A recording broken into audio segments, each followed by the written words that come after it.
پیارے بچوں، ایک دفعہ کا ذکر ہے۔ ایک یونانی بادشاہ تھا جس کا نام مداس تھا۔ وہ بہت امیر تھا اور اس کے پاس بہت سونا تھا، لیکن وہ بہت لالچی تھا۔ اس کی ایک بیٹی تھی جس سے وہ بہت محبت کرتا تھا، اپنی بیٹی کی ہر خواہش کو پورا کرتا۔ ایک دن مداس سیر کے لیے نکلا تو راستے میں اس کی ملاقات ایک پری سے ہوئی۔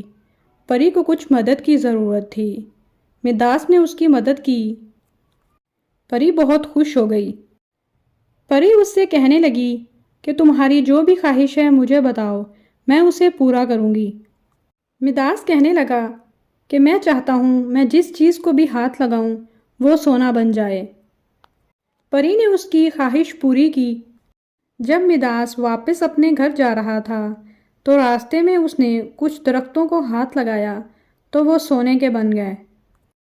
جب مداس گھر پہنچا تو اس نے اپنی بیٹی کو بلایا اور جوش میں آ کر اسے گلے لگا لیا اور وہ بھی سونے میں تبدیل ہو گئی۔ مداس کو اپنی غلطی کا احساس ہو گیا اور اس نے سوچا کہ واقعی لالچ بری بلا ہے، اور اس نے فیصلہ کیا کہ وہ دوبارہ پری کے پاس جائے گا اور وہ پری کی تلاش میں نکل پڑا۔ مداس کو پری دوبارہ اسی جگہ پر مل گئی۔ مداس نے اسے ساری بات بتائی اور کہا کہ میری کوئی خواہش نہیں ہے، اور پری کی منت کرنے لگا کہ وہ دوبارہ سب کچھ ٹھیک کر دے، اور پری نے اس کی بات مان لی اور سب کچھ ٹھیک ہو گیا۔ پیارے بچوں، اس کہانی سے ہمیں یہ سبق ملتا ہے کہ لالچ بری بلا ہے۔